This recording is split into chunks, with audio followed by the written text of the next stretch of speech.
Ô, gênio, gênio! Olá, Flávio, como é que vai? Tudo bem? Tudo bem, e você, meu amigo?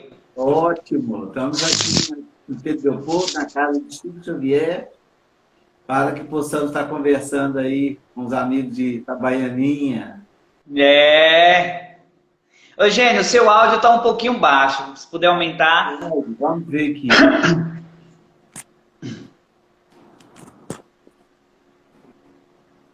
Olha, isso ficou melhor. Ficou. Ah, ótimo. Para mim Eu também. acho que é a distância do fone. Mas vamos Isso. lá.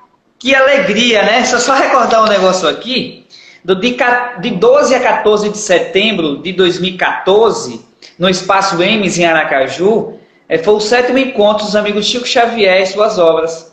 Sim. Aonde eu tive a grande alegria de conhecer esse cara que transmite uma energia no seu sorriso, no seu semblante, no seu abraço, no seu aperto de mão. E eu me senti muito acolhido com a sua presença também, embora tinha muitas pessoas ao nosso lado, né? O Divaldinho, tinha o John Arley, tinha tantos e tantos outros lá, mas simpatizei com o Eugênio Eustáquio. Que coisa, né? Bom, Flávio. E você falou um dia a gente estaria junto aí na sua casa. Está sendo virtual, mas está sendo muito bom te encontrar aí em É, Itabaianinha. Foi um encontro maravilhoso aquele nosso lá em Aracaju, né? Foi um ano muito bom. é. Eugênio, nascido em Pedro Leopoldo, no ano de 1958, um local histórico chamado Quadro, né? Onde existe as primeiras casas de Pedro Leopoldo. Ah, falando em Pedro Leopoldo, você conheceu um pouco do Chico também, né? Sim, conheci bastante. Era amigo do meu pai e eu nasci nesse local onde morava a irmã dele, a Cidália Xavier. Então as visitas do Chico à irmã eram muito constantes desde a nossa infância, né? Então foi uma É, alegria estar com ele e também nos finais de ano que ele estava aqui em Pedro Leopoldo, sempre a gente tomava um chá junto com ele e a família. Era muito que bom. gratificante. Que bom, Gênio. Ô, Gênio, eu fico muito feliz dessa sua disposição, trazendo essa mensagem do Evangelho de Jesus. Afinal de contas, é o Consolador prometido, né? Aos nossos corações nos dias atuais. É isso mesmo, é o alívio para nossas almas e esperanças, né? Que nos traz É, através da doutrina. eu gostaria muito de deixar o tempo para você. Fique à Claro, vontade. claro. O tema da noite é Allan Kardec, o Consolador prometido. Se sinta acolhido por todos nós. Tá bom, Flávio, é uma alegria estar com todos, né, que acompanham você aí no Instagram, que hoje temos a oportunidade de compartilhar esse momento junto, nessa reflexão em torno da doutrina que sempre nos esclarece, sempre nos engrandece a cada contato com amigos, né, no aprendizado comum a todos nós. E o Consolador Prometido é trazido para a gente por Kardec, né, a passagem de Mateus, do capítulo 14, em que Allan Kardec traz, dentro do Evangelho segundo o Espiritismo, essa explicação na conclusão dos trabalhos, né, da codificação.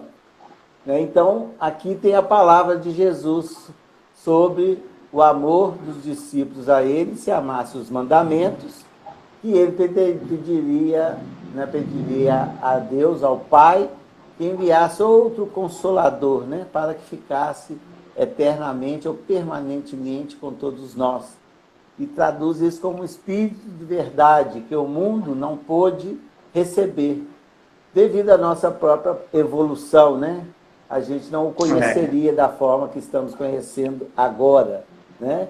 E ele ficaria conosco até o fim dos tempos, ou nos ensinará as coisas, né, que fará recordar tudo que Jesus tinha dito.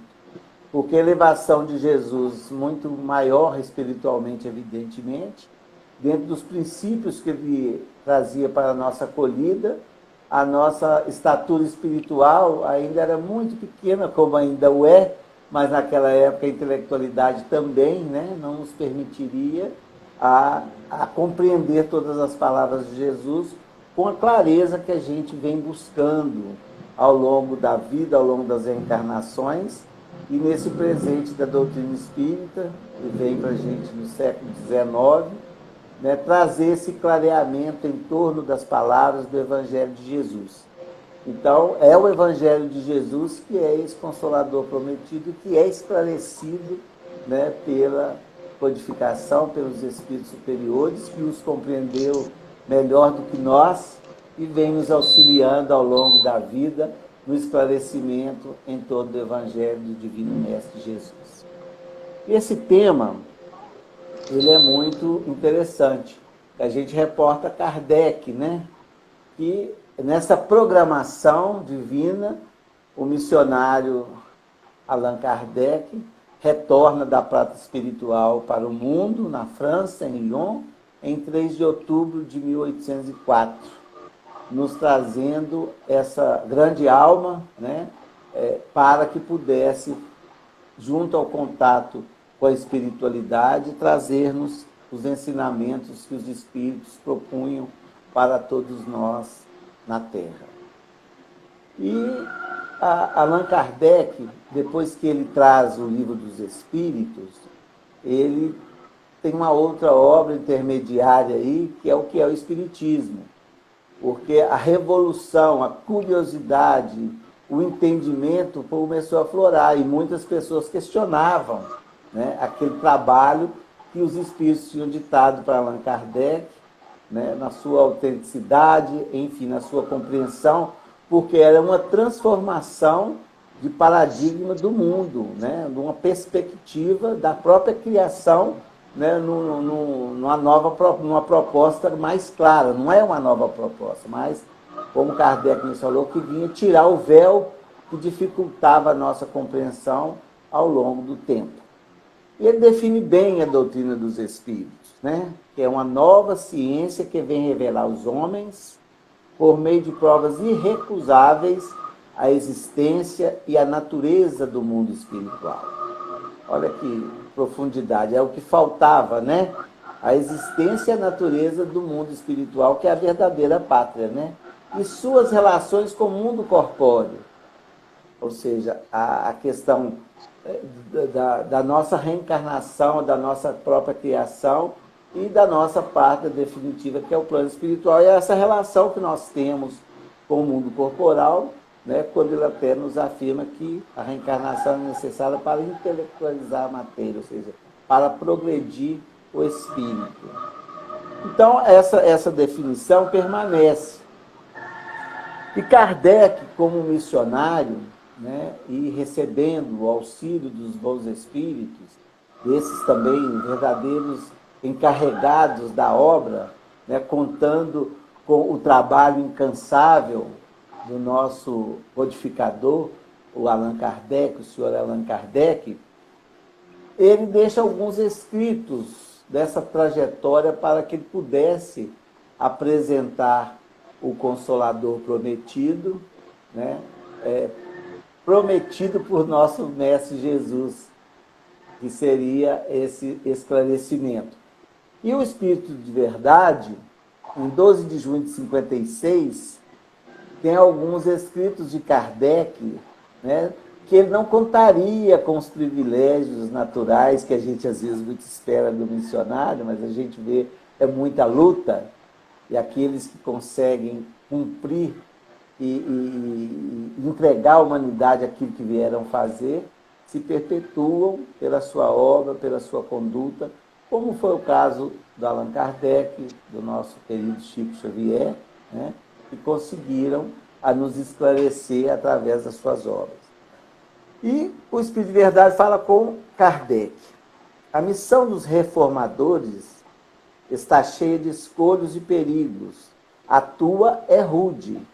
Disso te previno, porque é o mundo inteiro que se trata de agitar e de transformar. Olha essa fala do Espírito de Verdade em Obras Póstumas, 12 de julho de 1856. Ele define Kardec aqui na sua missão de reformador. Uma reforma do mundo inteiro. Era uma missão muito grandiosa, né? Cheia de escolhos, como ele mesmo diz. para que pudesse ser levado a termo. Era um enfrentamento do mundo, digamos assim. E Kardec, ele teve uma humildade muito grande diante dessa mensagem, desses ditames do Espírito de Verdade, e ele, na sua prece, ele fala o seguinte, depois de receber essa mensagem, né? Reconheço minha fraqueza diante de tão grande tarefa. A minha boa vontade não desfalecerá. As forças, porém, talvez me traiam. Supre a minha deficiência. Dai-me as forças físicas e morais que me forem necessárias. Ampara-me nos momentos difíceis e, com seu auxílio e dos teus celestes mensageiros, tudo envidarei para corresponder aos teus desígnios. Então, aí a gente vê o missionário recebendo a missão com fé, com confiança e com humildade, com entendimento do seu verdadeiro papel, né, nessa missão tão elevada, tão grandiosa para a humanidade. E mostra os quesitos, né, para aquele que quer enveredar missões maiores ou menores, ou algum compromisso, a boa vontade não pode desfalecer, né, gente? As forças às vezes traem, a gente perde as forças. Aí que entra a confiança na espiritualidade, em Jesus, no nosso Pai, para sustentar. Então, quer dizer, a questão da vontade, ela é muito imprescindível para que a gente capte os recursos, né, para por termo, pelo menos, aos compromissos reencarnatórios. Evidentemente, o de Kardec foi imenso, né, uma missão de transformar o mundo. Então, ele falou que ele faria todo o esforço para, né, evitar aqueles compromissos, né, ou os desígnios que a espiritualidade apresentava a ele. E também, mais à frente, depois do lançamento do Livro dos Espíritos, nós falamos em 1856, né? O Livro dos Espíritos veio em 1856.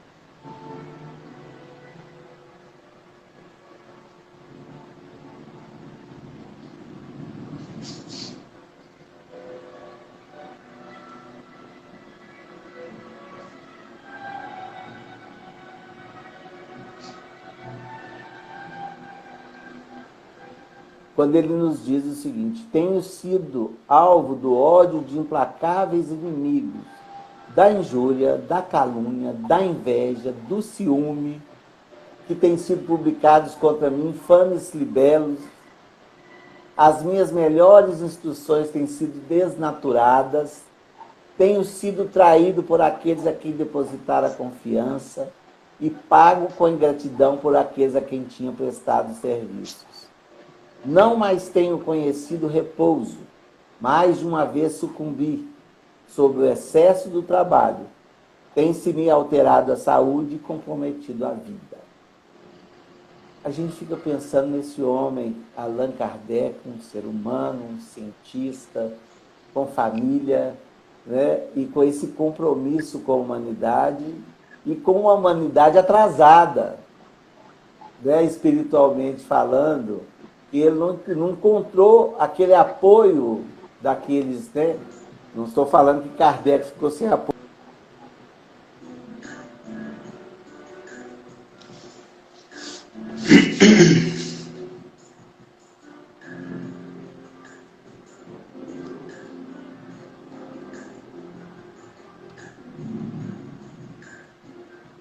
Na exaustão, né, da própria a condição física e da pressão de sentimentos contrários e das suas relações que o dificultaram o trabalho. Mas ele ainda completa. Kardec mostrava o estado que ele se encontrava, mas o que ele nos fala depois? Entretanto, né, o Emmanuel gosta muito, o mas, o entretanto, sempre vem depois. Nossos entretanto, às vezes, não são muito bons, mas o entretanto de Kardec é bem interessante, né? Graças à proteção e assistência dos bons espíritos, que, sem cessar, me têm dado provas manifestas da sua solicitude, sou feliz em reconhecer que não tenho experimentado um único instante de desfalecimento nem de desânimo. Olha que maravilha. E que tenho constantemente prosseguido na minha tarefa com o mesmo ardor, sem me preocupar com a malevolência de que era alvo. Segundo a comunicação do Espírito de Verdade, eu devia contar com tudo isso. E tudo se verificou. Então a gente vê um trabalho magnífico da espiritualidade, do preparo desse missionário, né, e da aceitação e da fibra espiritual que ele gozou durante toda a sua tarefa incansável, e a confiança, né, que ele estabeleceu lá em 56, aquele pedido que ele fez na sua prece, 10 anos após, ele vem dar o testemunho, né, que os espíritos... Eu fico imaginando, Eugênio, a responsabilidade do Allan Kardec na época em que ele habitou a Terra, com tão compromisso, em uma época de uma sociedade um pouco doentio, psicologicamente falando, e ele assumindo o seu compromisso. Isso. Foi um trabalho grandioso de transformar mentes numa coisa que ele estava enxergando muito adiante, né? Os reformadores têm essa característica, né? É uma presciência do futuro. Eles são revelados para que ele arraste as multidões, né?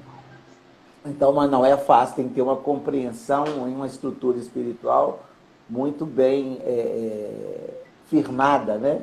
Para que consiga prosseguir. E eu falo tudo isso para a gente fazer uma reflexão, às vezes, nas pequenas dificuldades que nós encontramos na nossa trajetória.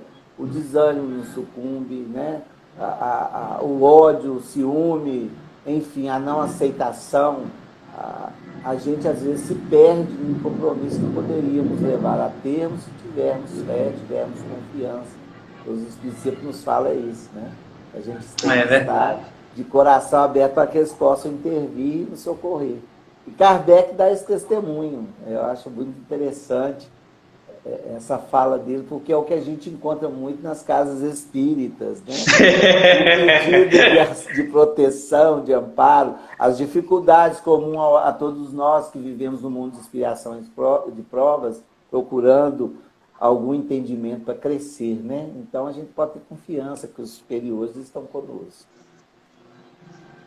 E vamos andar um pouco mais para frente, em 1860, em Obras Póstumas, ele diz o seguinte: o Espírito de Verdade afirma Kardec que a missão era tão grandiosa, né? E o desgaste era tão grande da máquina física e emocional, também não podemos dizer que não, né? Senão ele não seria humano. E Kardec era humano, era um professor, né? O que ele diz? O Espírito de Verdade fala para ele: terás que volver à Terra para concluir sua missão, que não pode terminar nessa existência. Se fosse possível, absolutamente não sairias daí, mas é preciso que cumpra a lei da natureza. Ausentar-te-ás por alguns anos, e quando voltares, será nas condições de que permitam trabalhar desde cedo. Então, devido a toda essa dificuldade e a obra ser tão grandiosa, né, Kardec, tanto é que ele desencarnou ainda em uma idade não muito avançada, né, mas ele já estava prevendo esse desgaste, essa falta de repouso, consumiu as forças dele. E o Espírito de Verdade já veio preveni-lo. Então, não apavora não, meu filho. Conclui o que você está fazendo, você vai voltar e terá a oportunidade de continuar a obra. E o interessante que nós vamos encontrar no livro Preces e Espíritos de 1944 ou 42, se não me engano, editado pela FEB, o livro A Prece. Eu não sei se é de conhecimento seu, Flávio, você conhece essa mensagem de Kardec para os espíritas do Brasil? Você conhece, Flávio? Não ouvi direito, como que é? A mensagem de Kardec para os espíritas no Brasil, datada de 1889, que foi publicada pela FEB no livro A Prece, a coletânea de preces espíritas. Então, Kardec deixa essa mensagem através do médium Frederico da Silva Júnior, né? Uma mensagem para os espíritas do Brasil.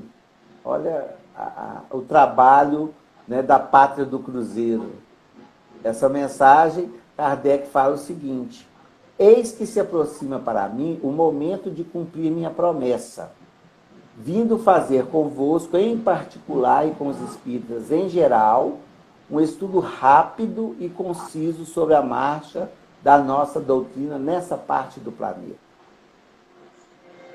Então, Eugênio, eu não conhecia não essa mensagem aí. É muito interessante, não. porque a gente fala que Kardec nunca comunicou. E o Brasil, seu coração do mundo, pátria do Evangelho, com uma programação como Humberto de Campos nos narra, né? Kardec, ele, numa reunião, ele promete que voltaria para fazer um pequeno estudo sobre a doutrina espírita no Brasil. E depois tem uma outra mensagem dele, que é um outro tema, que é um estudo sobre as obsessões, que é muito interessante, né? E essa mensagem, um trecho da mensagem, evidentemente, que nós retiramos, né? Ele fala o seguinte para os espíritas brasileiros, seria aquela turma que estava lá no trabalho, fundando a FEB, que estava se reunindo, né, pelas iniciativas de criar um trabalho mais agressivo, digamos assim, da implantação da doutrina. O que eu falo agressivo é no sentido de quê? Ter pessoas cuidando da divulgação da doutrina. Não pode ter más interpretações. Mas é nesse sentido.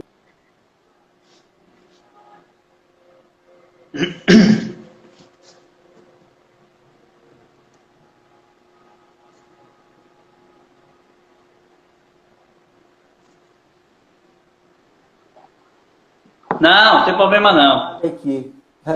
Voltando então. Então ele fala o seguinte na mensagem: sendo assim, a esse pedaço de terra que chamamos Brasil, foi dada também a revelação da revelação, firmando os vossos espíritos, antes de encarnarem, compromissos que ainda não vos desobrigastes. E perdoai o que diga, tendes mesmos retardado o cumprimento deles, e se graves deveres levados por sentimentos que não convém agora precipitar. Então a gente sabe da dificuldade que foi do entendimento, né, para a formação desse grupo. Depois veio chamar o grupo Fraternidade, posteriormente ingressou a FEB. Então, houve dificuldades, né, para essa formação, que é bem narrado no livro Brasil, Coração do Mundo, Pátria do Evangelho. Então, teve essa orientação de Kardec, né, falando para aquele grupo de espíritas que eles ainda não tinham feito o que deveria fazer. Muito pelo contrário, estava retardando, porque não soube vencer aqueles sentimentos contrários que ele soube vencer quando estava na Terra, para que a obra não sofresse o prejuízo, que está lá nos trabalhadores do Senhor, né? Feliz daquele que calou a sua ira, o seu ciúme, ou enfim, os seus sentimentos contrários, para que a obra estivesse à frente. Então, teve esse puxão de orelha de Kardec em 1889 para os espíritos do Brasil, que ainda tem muita orelha para a gente puxar, né? Ou nós temos puxado a orelha também. E depois a gente vai ver que as coisas vão se cumprindo. Na mesma, né, uma comunicação espiritual dada já em 1921, na sede da Federação Espírita Brasileira, que está publicada no Reformador, o espírito de Tiago Apóstolo, através da médium Áurea Celeste, que foi uma grande médium que trabalhou, né, para a implantação do espiritismo e mediunidade junto à FEB. Essa Áurea Celeste recebe Tiago Apóstolo em 1921 e diz o seguinte, trecho da mensagem: pois bem, meus amigos, esse espírito cujo advento rememorais não está mais no seio da imortalidade. Já se encontra de novo nessa oficina de trabalho. Ele ora e espera levantar avante a sua obra. Eles não o conhecem, porque assim é da vontade de Deus. Kardec trabalha com atividade, e do alto do espaço baixam bênçãos para fortalecê-lo e ampará-lo na continuação da sua tarefa. Tivemos uma outra notícia, aí já foi o Viana de Carvalho, que manda essa, numa comemoração de Kardec. Amigos, hoje se comemora o nascimento terreno do espírito de Allan Kardec. É justo que todo espírito se recorde que ele deve e faça uma prece a Deus para que esse homem, que atualmente se encontra na Terra, possa seguir a trajetória que ele toca cumprindo o seu dever. Paz a todos os homens, Viana de Carvalho. Então a gente vê que a promessa da espiritualidade, né, como falou Kardec, ele retorna e vai realizar a sua obra. Essa mensagem é de 1942. Bom, e nós temos também, falando sobre o Brasil, no Brasil, coração do mundo, pátria do Evangelho, é dedicado um capítulo chamado Advento do Consolador, que Humberto de Campos nos orienta como seria esse trabalho, né, da espiritualidade para o Consolador prometido. E fala o seguinte: o século atual, como sabeis, vai ser assinalado pelo advento do Consolador à face da Terra. Ou seja, o século atual seria o século XX, né? O século XIX, aliás, estava terminando. Nesses 100 anos se efetuarão os grandes movimentos preparatórios para outros 100 anos que hão de vir. Ou seja, queria dizer do advento do Espiritismo no século XIX até os 100 anos da sua implantação, né, na face da Terra, que se concluiu o seu centenário em 1957, e outros 100 anos que hão de vir. E isso aí é bem claro para a gente. Então, isso é um trabalho muito bem programado, independente de nós, viu, gente? Independente de nós. Porque os verdadeiros mensageiros é que vão agindo e distribuindo. Apesar de que Kardec está aí para puxar a orelha. Não fizeste o que eles obrigaste, está retardando. Então, a gente pode atrapalhar, mas tudo acontece. E nós tivemos 2 missionários no Brasil que se encarregaram de 100 anos e mais 100 anos. Nós lembramos da figura do Dr. Bezerra de Menezes, né, que nasceu em 29 de agosto de 1831, que foi o grande missionário do século XIX, né, pela sua posição, pelo seu interesse, pelo seu testemunho de simplicidade, humildade, caridade, né, e de fé, porque ele se declara espírita, né, oficialmente, para dar seu testemunho e continuar a tarefa de Ismael na Terra. E nós tivemos, em seguida, em 2 de abril de 1910, do século XX, o nosso Chico Xavier, que é o continuador da obra do codificador, se não for ele mesmo, né? Esses assuntos são polêmicos, mas devemos pesquisar, e nenhuma tese atrapalha o trabalho dos outros, né? Todos trabalharam na sua personalidade, com orientação de Jesus e cumprindo aquilo que lhe foi entregue, né? E Chico, em 1910, ele reencarna aqui em Pedro Leopoldo, né, com uma missão, com uma trajetória até então desconhecida, e que termina como o maior brasileiro de todos os tempos, né? Figurando junto a todos os países com o seu maior brasileiro, como o maior brasileiro do seu país, evidente, o Brasil.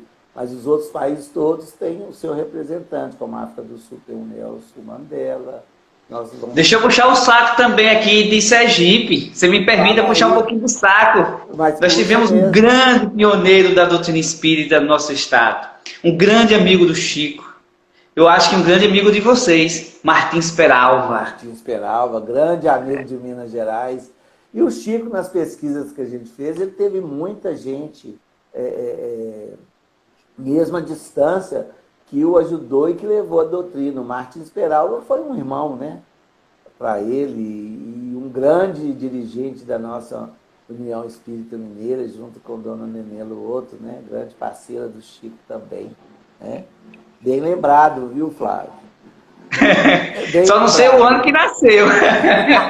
Aí eu também não sei, não. Mas no Brasil, coração do mundo, a gente vê o doutor Bezerra de Menezes recebendo a missão. Né? Quando Humberto de Campos nos narra a ordem que ele recebe, né? Bezerra, para voltar à terra. Arregimentará todos os elementos dispersos, com as dedicações do seu espírito, a fim de que possamos criar o nosso núcleo de atividades espirituais dentro dos elevados propósitos de reforma e regeneração.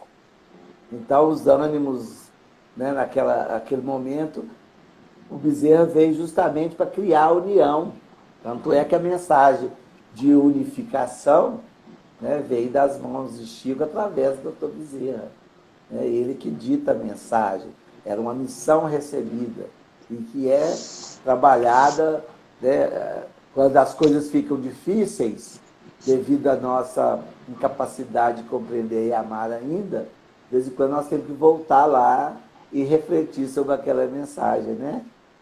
Então, é justamente um plano. Por que a gente está colocando tudo isso? Para a gente ver como, em poucas palavras, né? Lógico, não com todos os dados, quem me dera, mas a gente vê como é que é bem costurado para que a gente, na pontinha lá do nada, tenta fazer ou não assuma a sua própria encarga, a sua responsabilidade, né? Porque nós temos aí toda uma estrutura trabalhada pela espiritualidade. E discretamente, isso aqui eu tomo a liberdade de compartilhar com vocês, ainda no Brasil do Mundo, Pátria do Evangelho, não cito o nome de Chico Xavier. Obviamente, devido a Chico estar num trabalho efetivo na Terra, aliás, num trabalho que tinha iniciado há pouco tempo, há uns 6 anos, né, da publicação do primeiro livro, para depois chegar ao Brasil.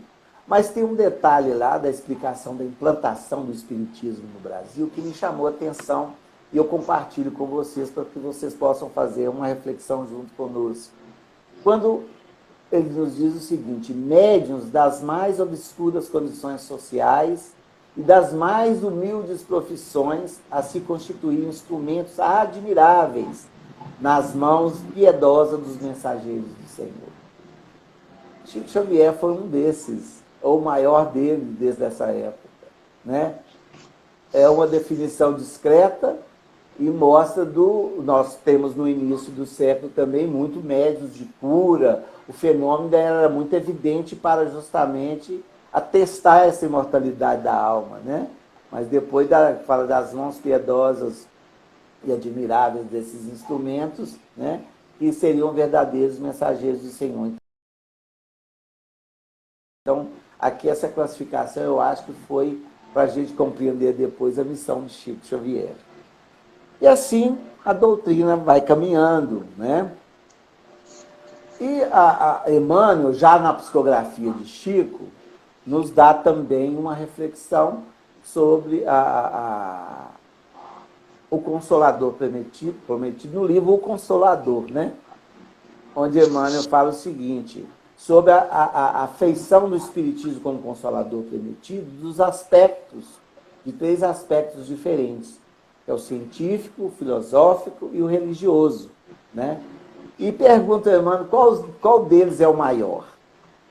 Podemos tomar o Espiritismo simbolizado, desse modo, por um triângulo de forças espirituais. A ciência e a filosofia vinculam a Terra, essa figura simbólica. Porém, a religião é o ângulo divino que liga ao céu. Olha que profundidade. A filosofia e a ciência é uma coisa do mundo material, evidentemente para as nossas descobertas, né, da própria divindade. E a filosofia, aquilo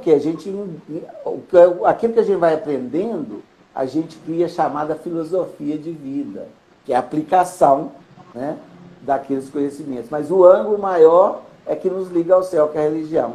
Então, a gente vê muita divergência nisso, muitas das vezes, Porque cada um de nós, um aspecto da doutrina nos atrai mais. Tem gente que gosta mais do lado científico, tem gente que trabalha mais do lado filosófico, tem gente que gosta mais do lado religioso. E a gente vê um conflito entre os espíritas para saber quem está certo. Ó, Gênio, falando nisso, eu estava hoje no supermercado aqui, fazendo umas compras, e uma pessoa me viu e disse assim, Flávio, você vai falar com um cara que cura, um curador lá de Minas Gerais hoje, é verdade? Aí eu disse, não é bem assim não, ele é curador. Ele cura os livros. Só dos livros, quem me dera. Ele é o curador, ele toma conta da casa do Chico, ele organiza a casa do Chico, ele está com essa responsabilidade.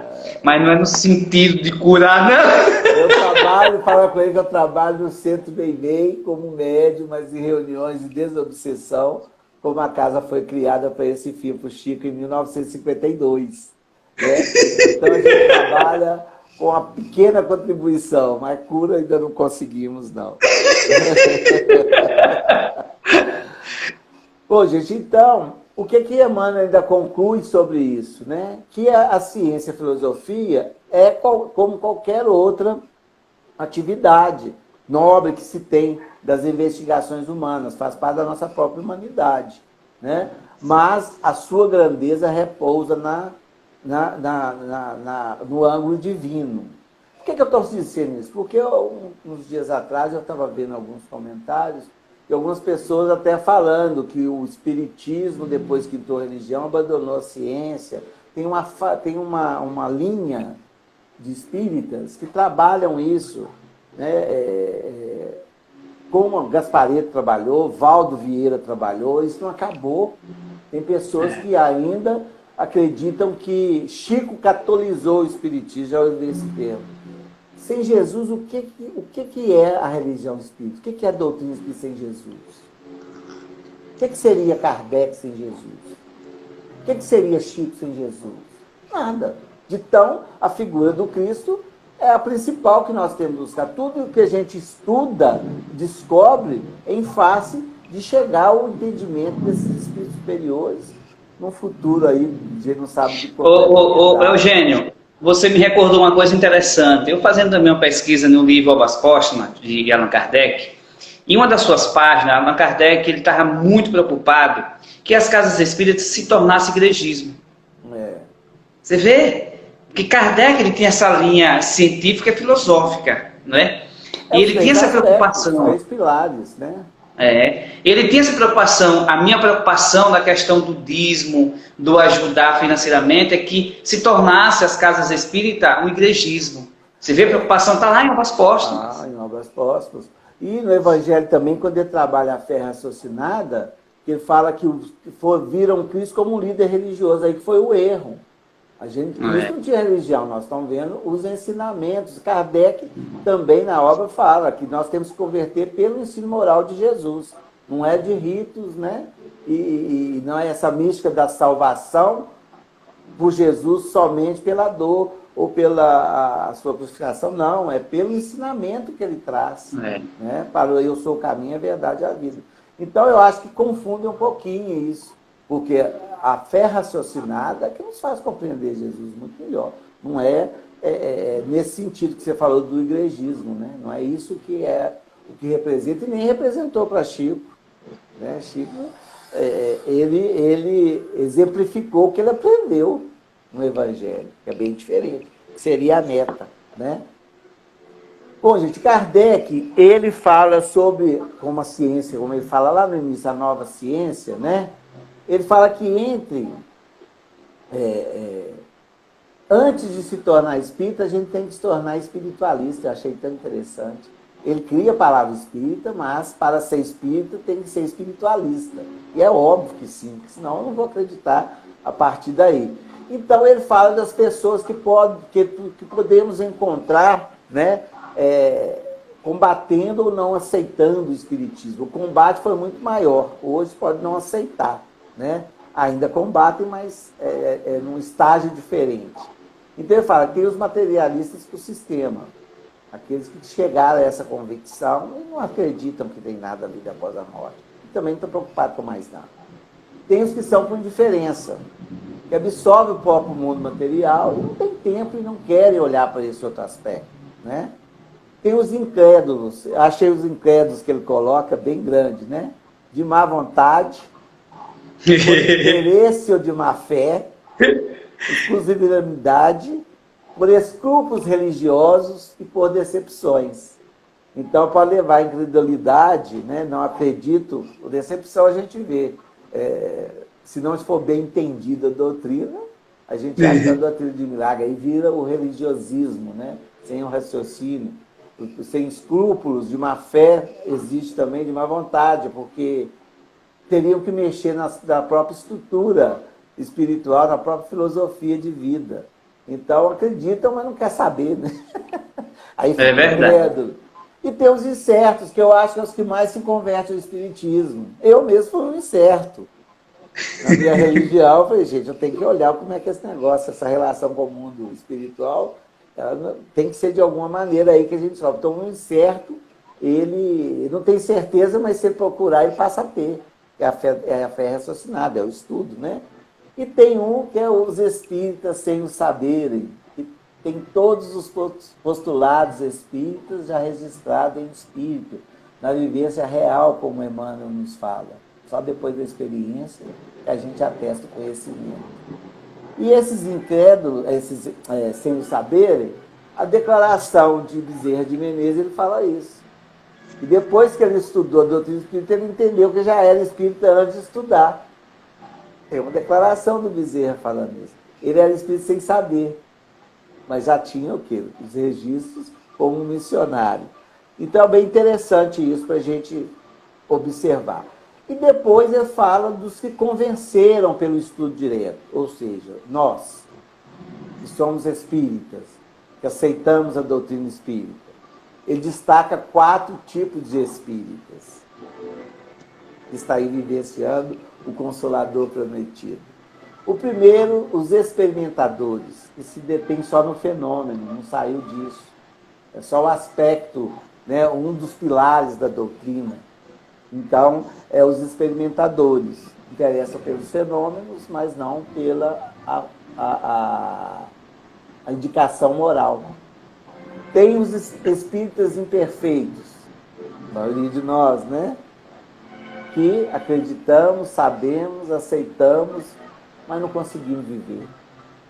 Né? A moral espírita ainda não está às mancheias, mas é o esforço natural através das reencarnações. Os espíritas cristãos enquadram lá na definição de Kardec dos verdadeiros espíritas do Evangelho, né? A gente reconhece pela transformação moral e o esforço que está fazendo para domar as más tendências.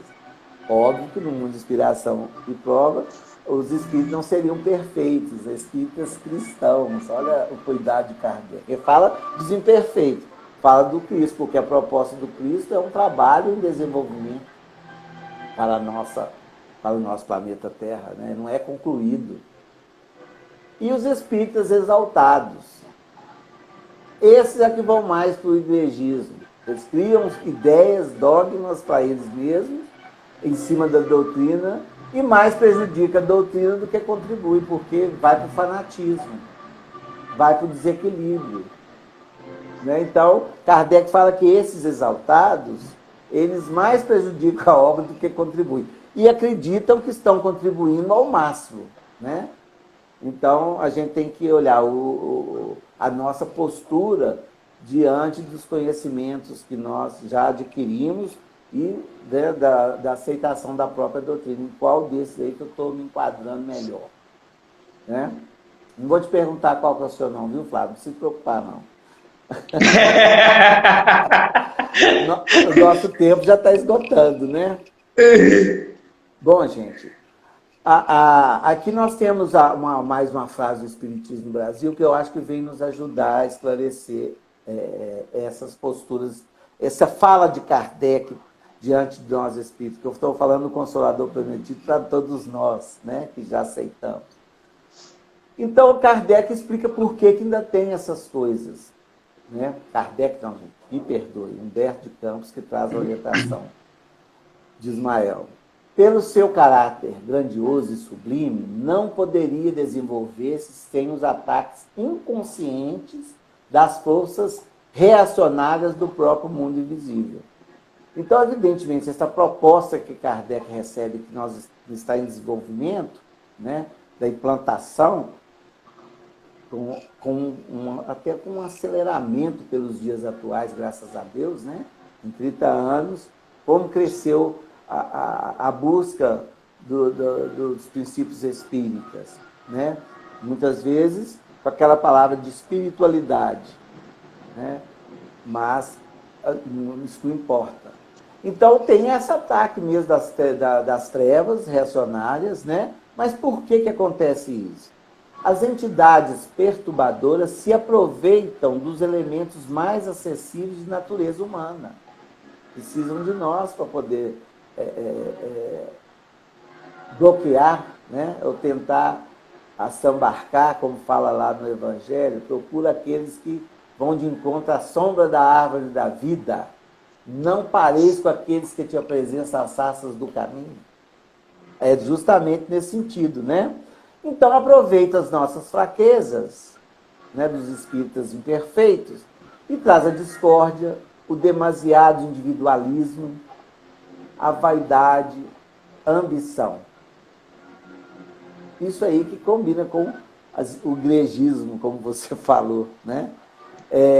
Porque não busca esse verdadeiro sentido. Não estou falando dos religiosos das outras religiões que estão também à busca de Jesus, não é isso. Mas essa estrutura que se cria muitas vezes na mente de alguns adeptos da doutrina que não assimilam bem essa proposta, né?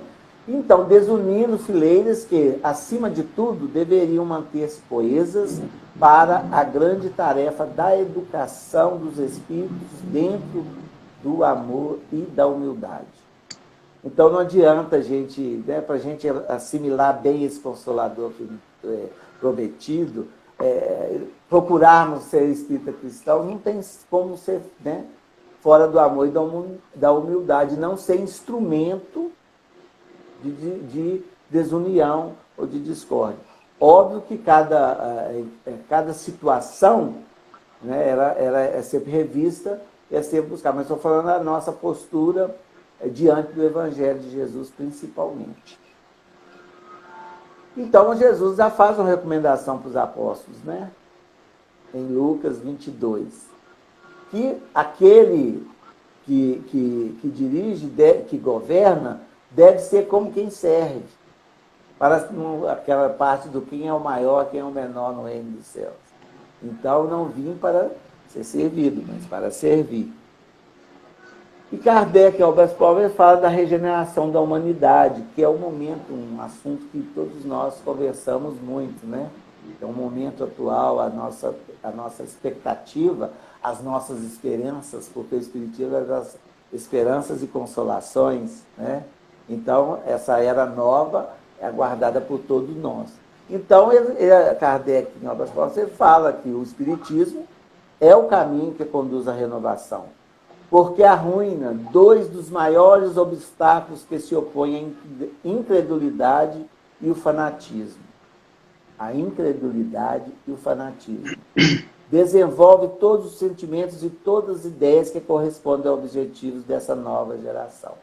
Então, é justamente a credulidade, a crença no plano espiritual, na vida espiritual, né? Nós buscamos nossos paradigmas, vamos buscar filosofias de vida mais de acordo com os ensinamentos do Cristo, né? E o fanatismo, gente. A gente sabe que através dos tempos o fanatismo tem bloqueado, né? Essa ação trevosa bloqueia esse andar, esse crescimento da implantação do Evangelho de Jesus. Bom, pessoal, é uma reflexão, né, sobre nosso movimento, sobre a nossa doutrina dos Espíritos. E nós organizamos um livro que chama Registros Imortais, que até o Fábio colocou no cartaz, mas você faltou só o izinho, você pôs mortais, mas é a mesma coisa. E que foi a nossa história aqui do Centro Meimei, com algumas mensagens que ainda não tinham sido publicadas. E nesse livro contém uma comemoração do centenário da doutrina espírita, mensagem recebida por Chico Xavier em 1957, do Grupo Meimei, aqui em Pedro Leopoldo. E faz uma recomendação para os espíritas. A mensagem chama Ante a Doutrina Espírita. O Espírito de Barros Fournier nos fala o seguinte: a nós outros, espíritas encarnados e desencarnados. A mensagem não é só para os encarnados, a gente continua espírita. Do século XX, ou seja, daquele século, cabe uma tarefa gloriosa. Kardec recebeu a sua missão, nós falamos, Bezerra de Menezes, Chico Xavier, o pessoal queria fazer o movimento de unificação, de união, e agora Barros de Fournier, um espírito da cidade do Rio de Janeiro, nos traz essa mensagem em 1957, dizendo qual é a missão dos espíritos nesse momento. A tarefa de manter a pureza e a simplicidade da lição kardeciana. Essa é a tarefa. Manter a pureza e a simplicidade da lição kardeciana através de quê, gente? Da edificação da nossa própria consciência para o Divino Mestre Senhor. Então, é iluminar as nossas consciências e preservar esse esforço tão grandioso da espiritualidade de nos oferecer esse Consolador prometido pelo nosso Divino Mestre Jesus. Jesus nos deu Eugênio, coragem e fé. Eu fico imaginando que honra nossa despertar a nossa consciência de estar numa doutrina consoladora. Despertar o nosso espírito para a grande responsabilidade da nossa própria evolução. Isso. Que honra convite, nossa. Né? É um convite. É uma honra e uma responsabilidade muito grande, porque o que a gente recebe da doutrina espírita, tem hora que eu faço uma reflexão: se eu não fosse espírita, o que eu faria, como eu me sentiria, como eu estaria? Né? É um esforço que a gente tem que fazer, sempre estar buscando isso para a gente conseguir avançar um pouco mais cada dia. Né? E é um amor mesmo do alto a nosso favor para o crescimento espiritual de cada um de nós. Né? Então, o mundo de regeneração, a gente espera a aurora da felicidade, como é esclarecido pelos bons espíritos, que nós cheguemos nela, por Jesus. Eu sempre tenho a agradecer a oportunidade a Deus, a Jesus, ao plano espiritual que nos acolhe com todo carinho, com todo amor, que possamos nós levar essa mensagem, porque afinal de contas é o nosso dever, é o nosso compromisso levar acima do horizonte as colocações do Evangelho de Jesus na vida, no coração de cada irmão que lá está nos esperar, nos ouvir. Eu queria deixar aqui um abraço fraternal à sua sobrinha Aline, né? Ah, sim. Quando eu estive aí em Pedro Leopoldo, no Centro Espírita Meimei, ela foi quem me recebeu com todo carinho, com todo amor. Que bom. O pessoal de lá do Centro Espírita Luiz Gonzaga também, ao qual eu tive a oportunidade. E que gratidão minha participar com você. Após 6 anos, né? 6 anos.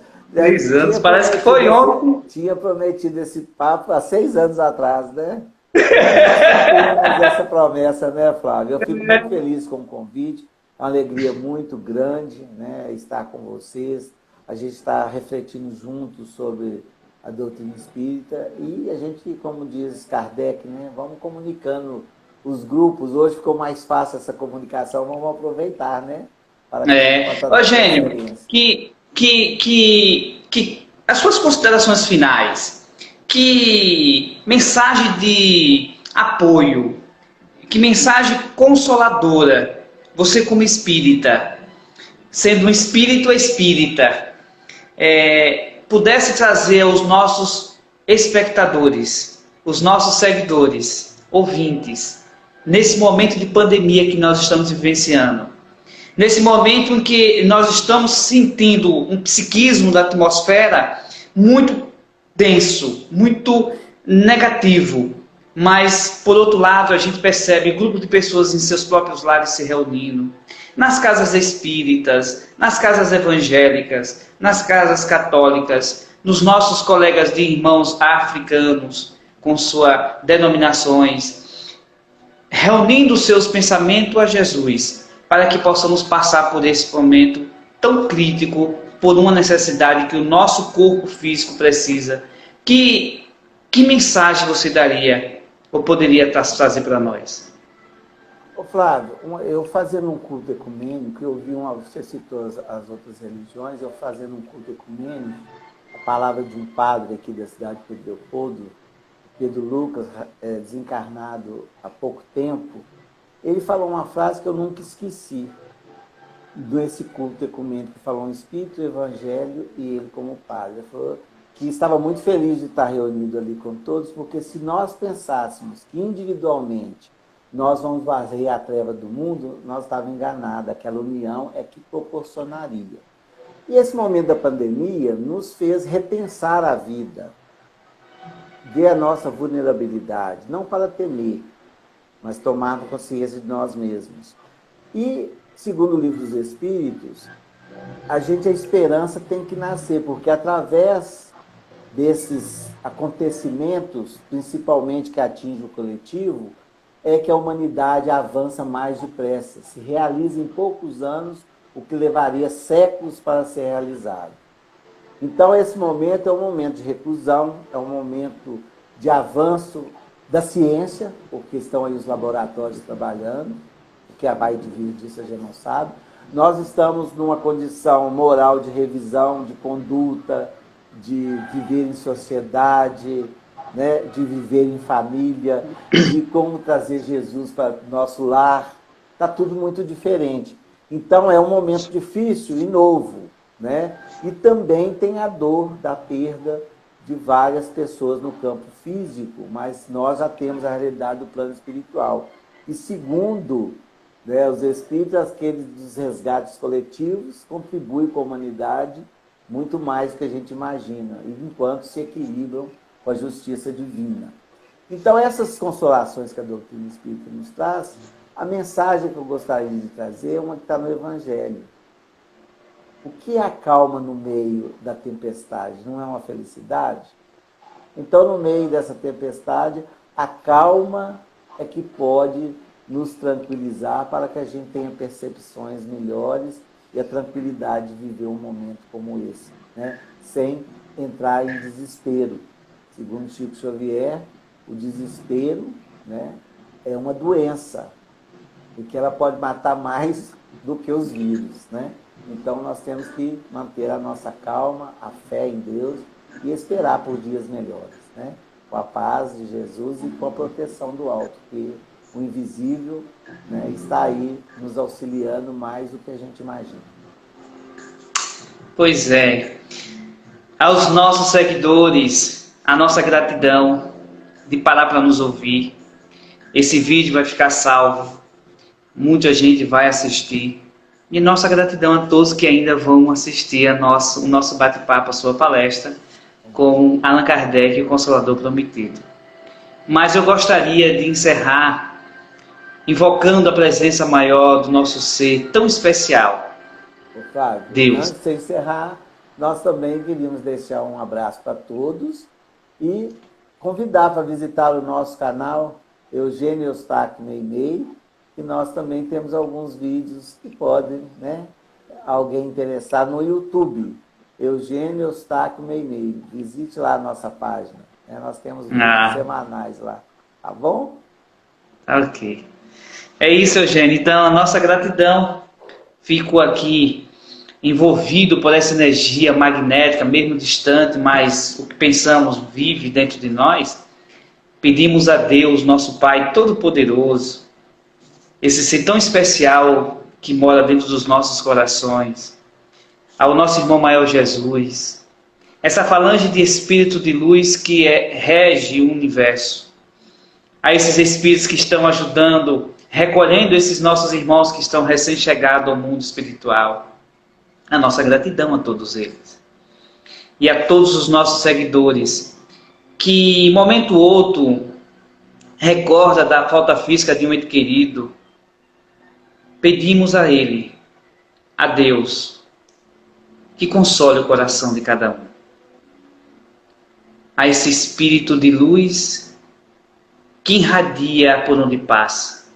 Mei, tocai os nossos corações, acalmando e alimentando com seu grau de conhecimento espiritual, com seu lenitivo de amor. Rogamos a Ti, Senhor, a Tua paz em nossos corações. A cada um dos Teus servos trabalhadores da Tua seara, envolve com Teu manto de amor, como nesse instante nosso irmão Eugênio, que se disponibiliza a levar a mensagem do Evangelho, que os seus amigos espirituais o envolvam com a forma de paz. E a cada um de nós que aqui ficamos ansiosos para ouvir de novo, seja feita a Tua vontade outrora, quando assim organizado tiver a oportunidade de poder ouvir o nosso irmão a falar do Evangelho de Jesus. Com esse Evangelho científico, filosófico. Como diz a passagem do Evangelho, espíritas, amai-vos. Espíritas, instruí-vos. Rogo a Ti, Senhor, as bênçãos do alto sobre o planeta Terra.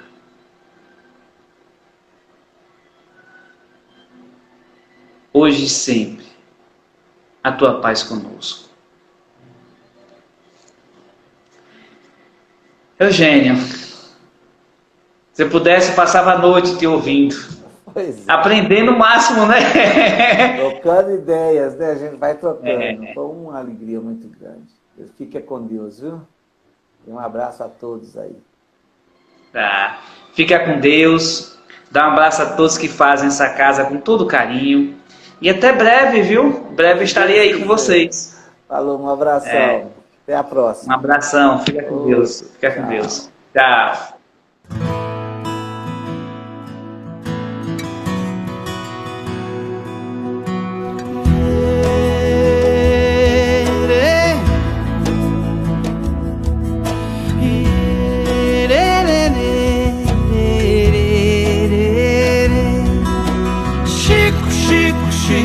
Chico Xavier, Chico, homem de fé.